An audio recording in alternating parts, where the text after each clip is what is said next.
So guys नमस्ते सबैजनाहरू सन्चै हुनुहुन्छ होला। म पनि सन्चै छु होइन। आज फेरि पनि म नयाँ भ्लग लिएर आइसकेँ होइन। आज चाहिँ म घरमा खाना बनाउँदैछु।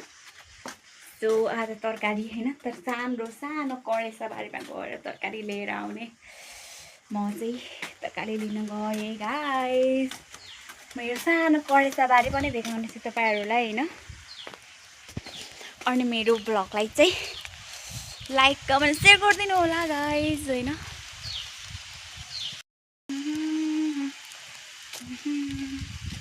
म चाहिँ सानो करेसा बारीमा पुगिसकेँ होइन। अनि म चाहिँ तरकारी टिप्नतिर लागिसकेँ गाइज।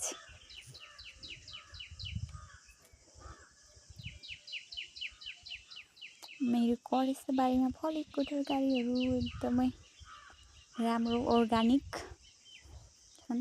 तपाईँहरूलाई पनि चाहियो भने लगेर जान सक्नुहुन्छ गाइज।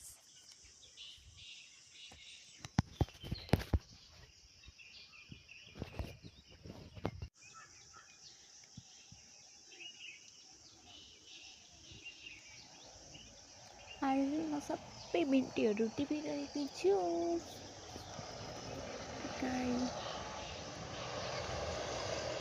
अनि यता पनि राम्रोसँग फलेका थिए, धेरै फलेको छ गाइस।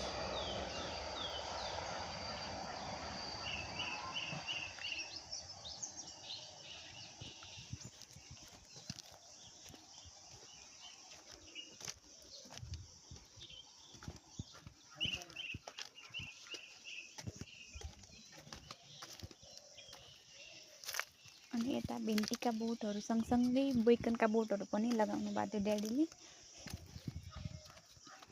आफूसँग भएछ।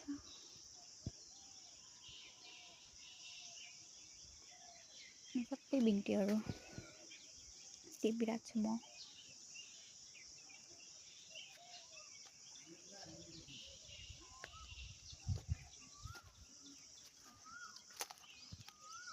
अनि यता हामीले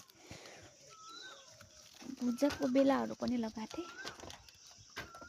अनि सबै भिन्टीहरू मैले टिपिसकेँ फाइनल्ली।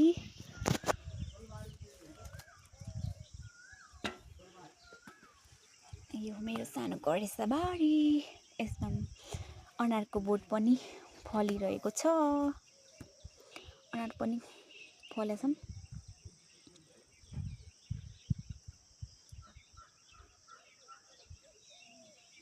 अनि अर्को पनि बोट अनारको, त्यसमा पनि फलेछन् हाम्रो। यो हो अर्को बोट। सो पनि टन्नै अनार फलेछन्। अनि फेरि फुलहरू पनि फुलिरहेछन्।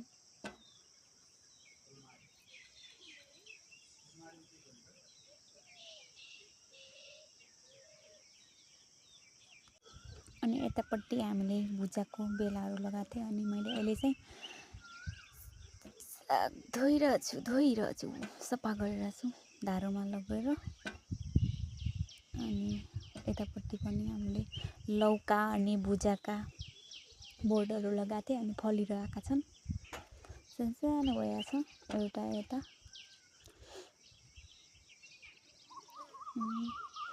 यति नै गाइज। ओके, अर्को नेक्स्ट भिडियोमा मिल्नेछौँ फेरि। यो मेरो लास्ट तरकारीको भ्यू। By by.